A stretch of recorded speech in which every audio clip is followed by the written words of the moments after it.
नमस्कार दोस्तों, हमारे YouTube चैनल स्टडी विद शक्ति में आपका हार्दिक स्वागत है। दोस्तों, लास्ट क्लास में हमने स्टार्ट किया था दिल्ली सल्तनत, जिसका कि टाइम पीरियड है 1206 ईस्वी से 1526 ईस्वी तक। और दिल्ली सल्तनत में हमें पढ़ने हैं 5 वंश: गुलाम वंश, खिलजी वंश, तुगलक वंश, सैयद वंश और लोधी वंश। और हम स्टार्ट कर चुके थे गुलाम वंश, जिसका कि टाइम पीरियड है 1206 ईस्वी से 1290 ईस्वी तक। और हमने पढ़ा था कुतुबुद्दीन ऐबक के बारे में। और आज हम स्टार्ट करेंगे इल्तुतमिश के बारे में। दोस्तों, आज की क्लास हमारे लिए बहुत महत्वपूर्ण होने वाली है, क्योंकि इल्तुतमिश एक ऐसा शासक था जिसके बारे में बहुत ज़्यादा क्वेश्चन बनते हैं और अधिकतर एग्ज़ामों में पूछे ही जाते हैं। तो हेडिंग डालेंगे इल्तुतमिश, जिसका कि शासनकाल है 1211 ईस्वी से 1236 ईस्वी तक। दोस्तों, दिल्ली सल्तनत में जितने भी शासक हैं, सभी का शासनकाल हमारे लिए बहुत मोस्ट है, क्योंकि यह एग्ज़ाम में पूछा ही जाता है। आइए बात करते हैं इल्तुतमिश। इल्तुतमिश को माना जाता है दिल्ली सल्तनत का वास्तविक संस्थापक।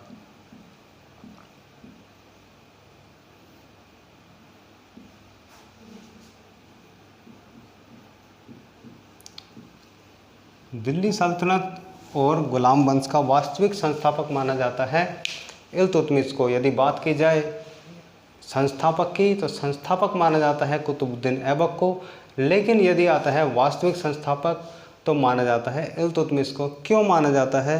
क्योंकि इल्तुतमिश ही पहला शासक था जो दिल्ली की गद्दी पर बैठा था। कुतुबुद्दीन ऐबक ने शासन तो किया था, लेकिन वह एक सेनापति के रूप में किया था, वह एक राजा नहीं था। यानी कि सिंहासन पर बैठने वाला प्रथम शासक इल्तुतमिश था। कुतुबुद्दीन ऐबक सिंहासन पर नहीं बैठा था।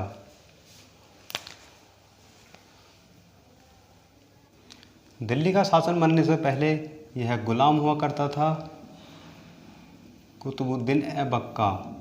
और जब यह गुलाम हुआ करता था, तब कुतुबुद्दीन ऐबक ने इसको बना रखा था बदायूं का गवर्नर।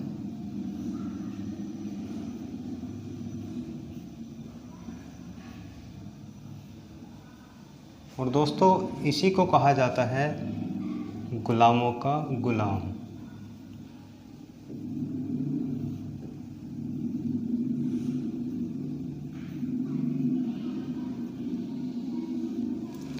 क्यों कहा जाता है इसको गुलामों का गुलाम? क्योंकि जिसका यह गुलाम था कुतुबुद्दीन ऐबक, वह खुद गुलाम था किसका? मोहम्मद गोरी का। दोस्तों, कुतुबुद्दीन ऐबक का बेटा था, यानी कि पुत्र था आराम शाह। पहले ऐसा ही रूल था कि राजा का बेटा ही राजा बनेगा, तो कुतुबुद्दीन ऐबक ने अपना उत्तराधिकारी बना दिया आराम शाह को। लेकिन आराम शाह बहुत ही कमज़ोर शासक था, इसीलिए इसकी कमज़ोरी का फ़ायदा उठाया इल्तुतमिश ने और उसके साथ एक युद्ध किया 1211 ईस्वी में। और इस युद्ध का नाम था जूड़ का युद्ध।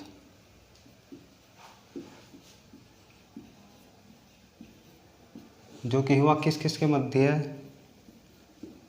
इल्तुतमिश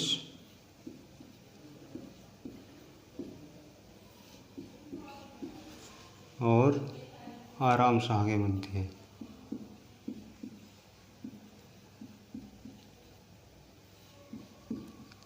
इस युद्ध में इल्तुतमिश की विजय हुई और आराम शाह की हार हुई, और इल्तुतमिश बन गया गुलाम वंश का अगला शासक, गुलाम वंश का अगला रूलर। दोस्तों, इसने सबसे पहला कार्य किया कि राजधानी चेंज की, दिल्ली से ही अपनी राजधानी को ले गया लाहौर।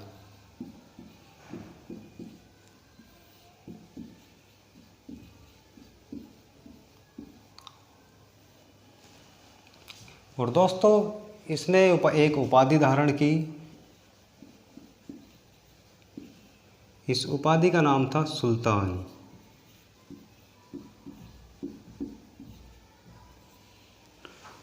पहले समय पर जो सुल्तान की उपाधि दी जाती थी, वह बगदाद के खलीफा द्वारा दी जाती थी।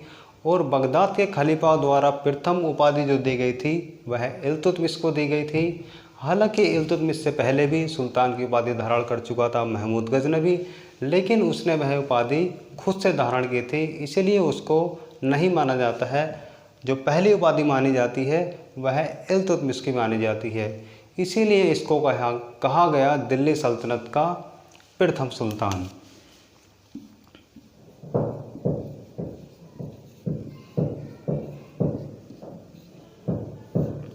और यदि बात की जाए अंतिम सुल्तान की, तो दिल्ली सल्तनत का अंतिम सुल्तान था इब्राहिम लोदी।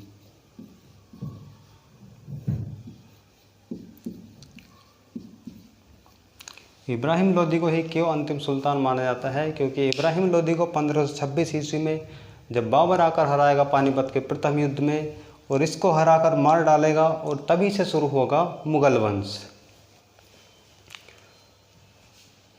दोस्तों इसके बाद एक घटना और घटित हुई, और वह घटना थी 1215 ईस्वी की, वेरी मोस्ट, क्योंकि अधिकतर बच्चे पढ़ते हैं कि तराइन के 2 युद्ध हुए थे, 1191 ईस्वी और 1192 ईस्वी। लेकिन दोस्तों वास्तव में तराइन के 3 युद्ध हुए थे। मोहम्मद गोरी का ही एक और गुलाम था याल्दोज। उसने सोचा कि इल्तुतमिश तो बच्चा है, क्यों ना इसको हराकर दिल्ली अपने कब्जे में ले ली जाए, अपने साम्राज्य में मिला ली जाए। और वह आया तराइन के क्षेत्र में, वहीं पर जहां पर पहले 2 युद्ध हुए थे पृथ्वीराज चौहान और मोहम्मद गोरी के बीच। प्रथम तराइन के युद्ध में पृथ्वीराज चौहान ने मोहम्मद गोरी को हराया था, लेकिन दूसरे युद्ध में मोहम्मद गोरी ने पृथ्वीराज चौहान को हराया था, और तभी से स्थापित हुआ भारत में संपूर्ण मुस्लिम शासन। तराइन का तीसरा युद्ध हुआ 1215 ईस्वी में, और जो कि हुआ था इल्तुतमिश और याल्दोज के मध्य। याल्दोज मोहम्मद गोरी का ही एक गुलाम था, जो कि शासन कर रहा था गजनी में।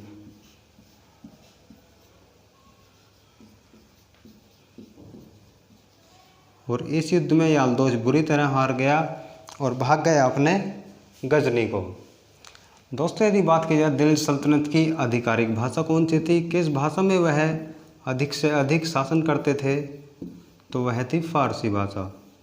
क्वेश्चन पूछा जाता है कि दिल्ली सल्तनत की आधिकारिक भाषा कौन सी थी, तो आंसर होगा हमारा फारसी भाषा।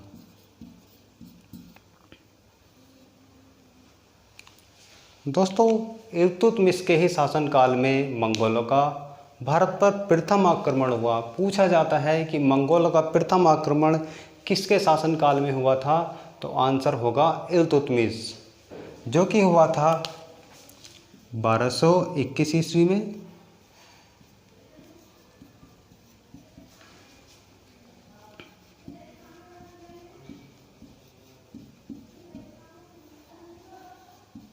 मंगोलों का फर्स्ट आक्रमण, प्रथम आक्रमण, जो कि किसके द्वारा किया गया था, चंगेज खां के।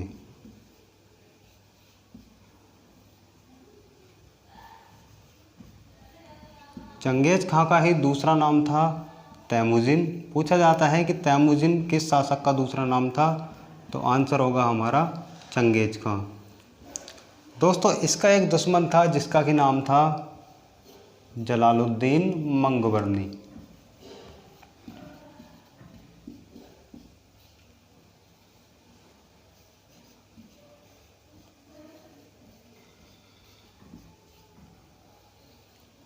दोस्तों जलालुद्दीन मंगवर्नी तैमुजिन यानी कि चंगेज खां के छोटे भाई को मारकर आ गया था सिंध में, और उस समय सिंध में शासन कर रहा था इल्तुतमिश। और मंगवर्नी ने आकर हेल्प मांगी इल्तुतमिश से, लेकिन इस बात का पता चल गया चंगेज खां को। चंगेज खां ने इल्तुतमिश को वार्निंग दी, चेतावनी दी कि अगर तुमने इसकी सहायता की तो ये तो मरेगा ही मरेगा, साथ में तुम भी मरोगे। इसलिए इल्तुतमिश ने होशियारी से काम लिया और सहायता नहीं की मंगवर्नी की, और मरने के लिए छोड़ दिया। 1221 ईस्वी में ही चंगेज खां जलालुद्दीन मंगवर्नी को मारकर वापस चला गया अपने मंगोल। दोस्तों चंगेज खां को माना जाता है सबसे बदनाम शासक। पूछा जाता है कि सबसे बदनाम शासक किसे कहा जाता है, तो आंसर होगा चंगेज खां। क्यों कहा जाता है? क्योंकि यह बहुत ही क्रूर, बहुत ही निर्दयी शासक था। ऐसा कहना है इतिहासकारों का कि मरने से पहले इसने अपने सेनापति को बोल दिया था कि जो लोग मुझे दफना कर आए उन सभी की हत्या करा देना, किसी को भी पता नहीं चलना चाहिए कि मुझे कहाँ दफनाया गया है और मेरी कब्र कहाँ है। इसीलिए आज तक चंगेज़ खां की कब्र का कोई पता नहीं लगा पाया है कि चंगेज़ खां की कब्र कहाँ स्थित है। दोस्तों याद रखना कि चंगेज़ खां को ही कहा जाता है सबसे बदनाम शासक। अब हम बात करते हैं इल्तुतमिश के कुछ किए गए कार्यों के बारे में। दोस्तों इसने एक प्रणाली चलाई जिसका नाम था इक्ता प्रणाली।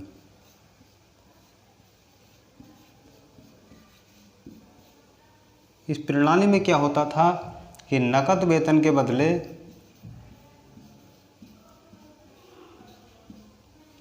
दिया जाता था भूमि।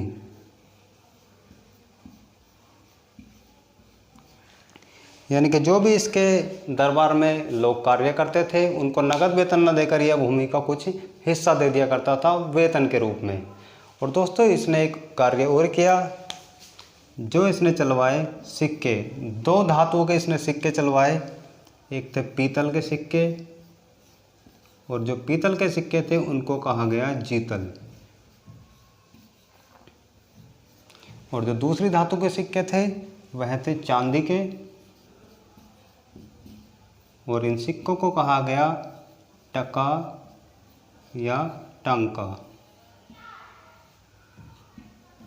दोस्तों टका बांग्लादेश की मुद्रा है, आप इसका स्क्रीनशॉट लीजिए, बात करते हैं इससे आगे। स्क्रीनशॉट ले लिया होगा, मैं इसको रफ कर देता हूँ।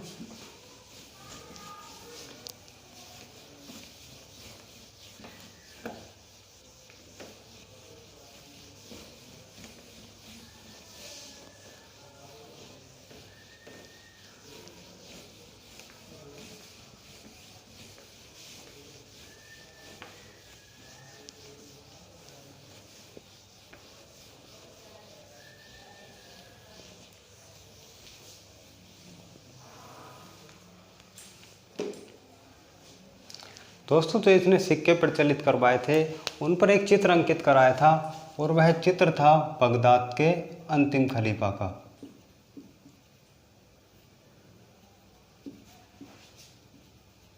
पूछा जाता है कि जो सिक्के इल्तुतमिश ने प्रचलित करवाए थे उन पर किसका चित्र अंकित था, तो बगदाद के अंतिम खलीफा का। जब इसने ग्वालियर विजय को जीता, यानी कि ग्वालियर पर विजय हासिल की, ग्वालियर विजय के बाद इसने अपनी पुत्री, दोस्तों इसके 4 पुत्र थे और एक पुत्री थी, और इसकी पुत्री का नाम था रजिया सुल्तान, जो कि भारत की प्रथम और अंतिम मुस्लिम महिला शासक मानी जाती है।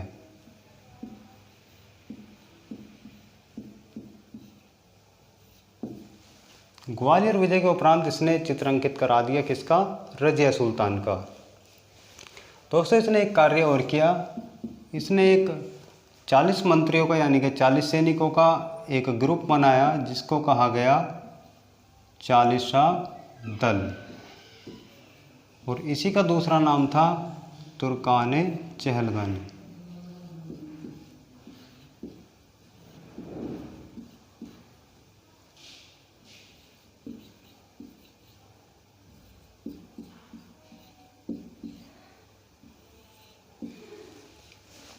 दोस्तों यह 40 लोगों का एक ऐसा समूह हुआ करता था जो कि पूरा का पूरा राजा के यानी कि इल्तुतमिश के वश में हुआ करता था। इसको आगे आकर समाप्त करा दिया किसने, बलबन ने। इसने यह 40 दल क्यों बनाया, क्योंकि यह भी अच्छे से जानता था कि इसने तो राजा के बेटे को मारकर सत्ता हासिल की है, इसको भी अपनी जान का खतरा था। इसीलिए इसने एक ऐसा ग्रुप बनाया 40 दल का जो कि हमेशा इसके साथ रहता था, इसी की निगरानी करता था, इसी की रक्षा करता था। इसके एक और महत्वपूर्ण कार्य के बारे में बात करते हैं जो कि इसने किया था 1229 ईस्वी में, जो कि किया था कुतुब मीनार का निर्माण कार्य पूर्ण।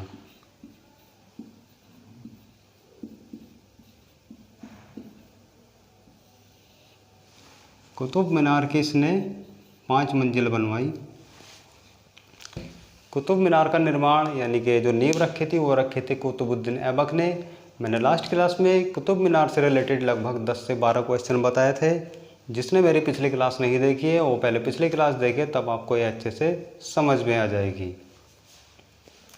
दोस्तों इसने एक नियम और बनाया कि जिस भी व्यक्ति को अगर न्याय चाहिए तो वह लाल रंग के वस्त्र पहनकर आ जाए।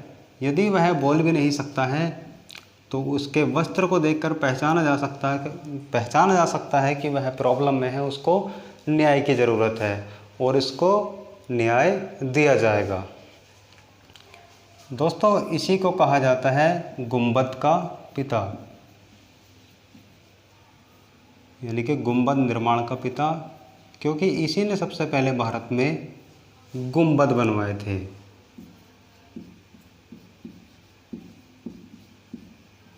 और इसी ने सबसे पहले भारत में सीढ़ीदार कुआं का निर्माण भी किया था।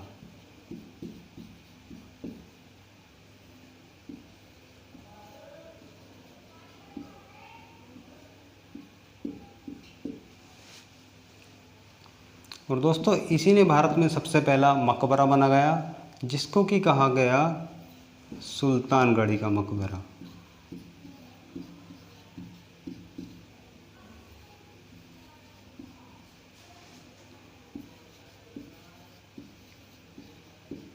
और दोस्तों यह मकबरा स्थित है दिल्ली में, जो कि इसने अपने सबसे बड़े पुत्र यानी कि ज्येष्ठ पुत्र के याद में बनवाया था, जिसका कि नाम था नसीरुद्दीन महमूद।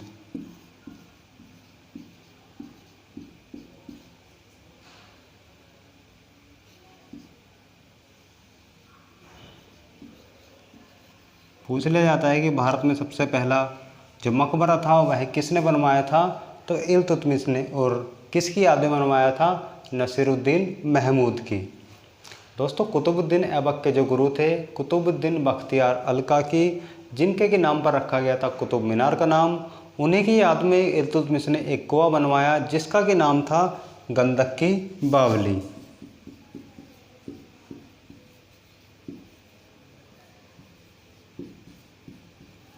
पूछ लिया जाता है कि गंधक की बावली कुआं किसके लिए बनाया गया था या किसके द्वारा बनाया गया था। यदि पूछा जाता है कि किसके द्वारा बनाया गया तो आंसर होगा हमारा इल्तुतमिश।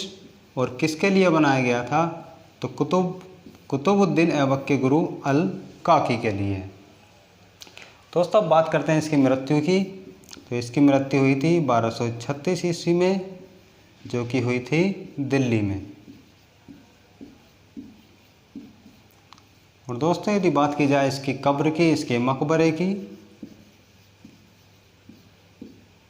तो इसका मकबरा स्थित है दिल्ली में। जो कुतुब मीनार है उसके परिसर में।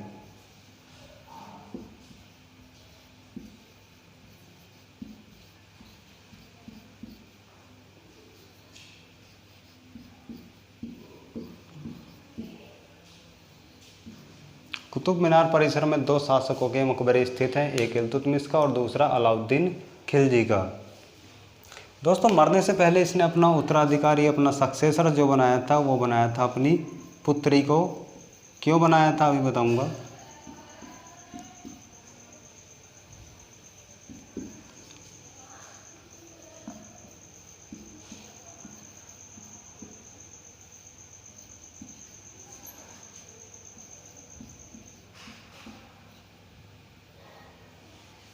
दोस्तों यह एक युद्ध में गया था और उस युद्ध में इसके 4 बेटे और एक पुत्री भी गई थी।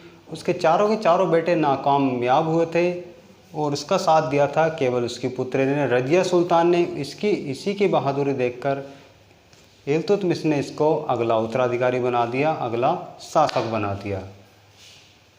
तो दोस्तों यह था इल्तुतमिश के बारे में पूरा विवरण। जब हम नेक्स्ट क्लास में आएंगे तो बात करेंगे रजिया सुल्तान के बारे में। दोस्तों जैसा कि आपको पता है हमारे देश में कोरोना महामारी एक बड़ा रूप ले चुकी है, इसीलिए मैं आप सभी से रिक्वेस्ट करूंगा कि अपना और अपनों का ज़्यादा से ज़्यादा ख्याल रखें। आवश्यक होने पर ही घर से बाहर निकलें और अपने हाथों को साबुन से धोते रहें, सैनिटाइज करें। चलिए मिलते हैं नेक्स्ट क्लास में।